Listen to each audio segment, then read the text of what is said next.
Hello, my name's Band Lance Corporal Matthew Fletcher and I'm a euphonium player in the Royal Marines Band Service.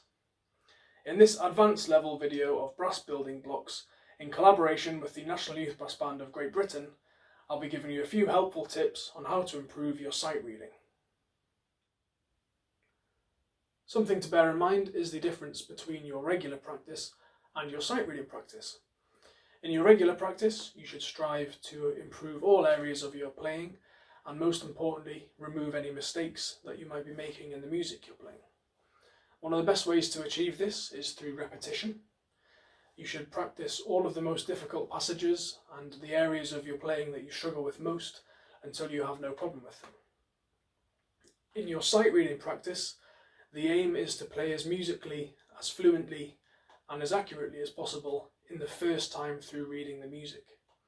So here repetition isn't always the best answer, because after a few times of reading the exercise, you'll just be practicing the music, you won't actually be sight reading. So here are my 5 top tips on how to improve your sight reading.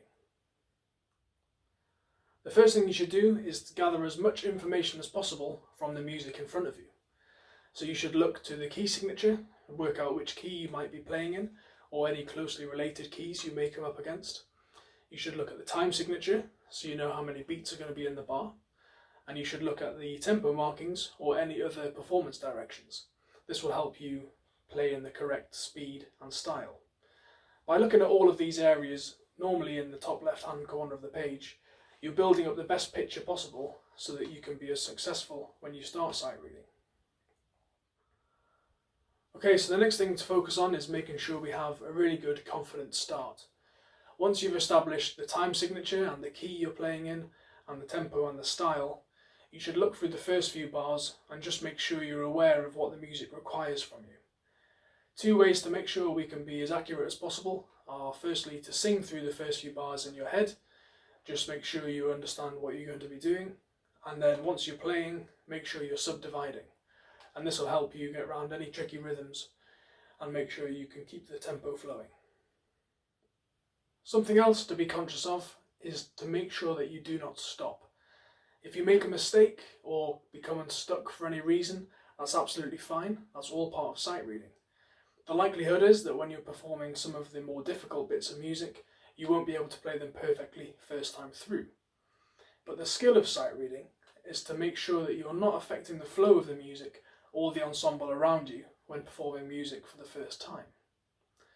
The art of subdivision is very important here. By subdividing, you're keeping the pulse going in your head, so that if you do make any mistakes or have to drop out of the music for any reason, you can come back in and join the music at a later beat. This next tip is the one I find the most important and useful during my sight reading, and that's to keep your eyes ahead in the music. To explain what I mean by this, take walking down the street for example.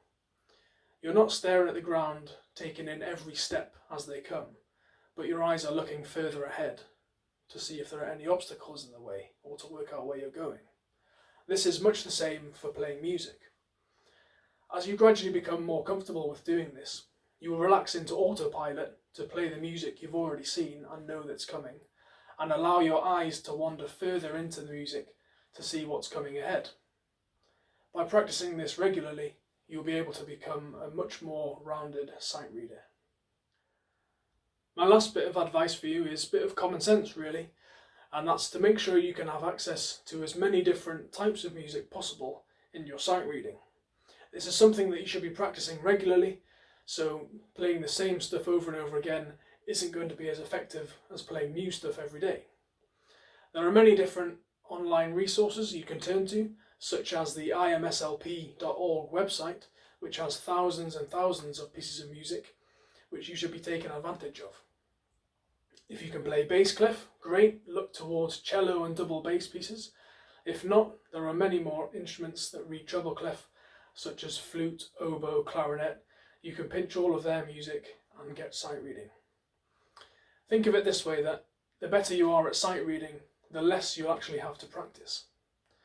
So I'll leave you with that happy thought and wish you all the best in your playing.